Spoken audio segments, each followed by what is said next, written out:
take a look at your phone right now. How many pages of apps do you have? I have about 5, 6 maybe. And while these apps can be helpful, a handful can be harmful. I spoke with tech expert Kim Komando and found out there are some apps that you want to delete from your phone now. All right, Kim. So I cannot tell you how many apps I have on my phone here. So I am waiting to hear which ones you say are rogue and that I need to delete. But first, just tell our viewers, what's the main problem with the apps that you say we should delete? Okay, well, here's the main problem with all the apps, right? Is that you go to download the app in the App Store and it comes up and it says, hey, do you agree to these terms and conditions? And you're like, sure, why not, right? Okay. And because if you don't agree to the app's terms and conditions, you don't get the app, right? So nobody ever reads them.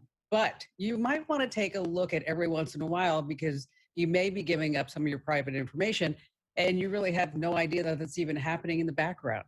Right. So you say the first thing that's got to go are the games and the puzzle apps. So what's wrong with those? Well, there are certain ones that actually contain malware and maybe advertisingware. And so you start seeing some pop-up ads on your phone and you're like, hey, I was just playing like Planet Monster. Where did this come from?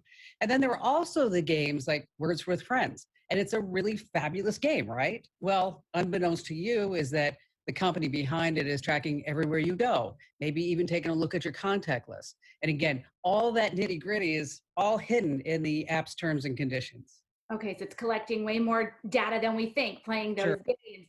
You've got a few that I think we can maybe lump in here together, like the scanning app, the faxing app, the logo creator. Are those all sort of in the same bunch there?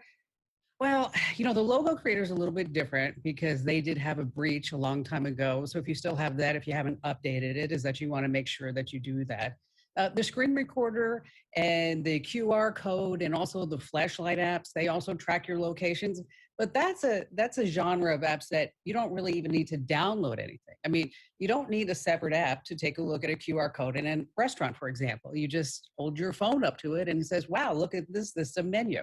And the screen recorder, that's really easy to do. There's also the scanning apps. People are downloading apps for their phone so they can scan documents. Well, if you're on iOS, you have Notes, it's built in. Like your suggestion where if you have to download it for a certain period of time to use it for something, then delete it once you're finished with it. Exactly, exactly. And it's not just for privacy. I mean, TikTok is on my list. Okay, I know every kid just went, what? How can I live without TikTok? Okay, yeah, And it's fabulous, but as long as that you are patrolling and you're watching the kids, because there was that horrible tragedy where a kid tried to do one of those stupid TikTok challenges and he actually killed himself. He strangled himself to death. So it's not just about Gorilla Glue. There are some things that are far more serious that you need to talk to your kids about for sure. Kim also suggests deleting, I know this might be hard for people to hear, the Facebook app immediately. She says it tracks everything you do, even when you are not active. You've probably become aware of that. Maybe you've searched for something, said something, and then all of a sudden, wow, it's on my Facebook feed. And she says that some of your information is sold to third parties. That's how that happens.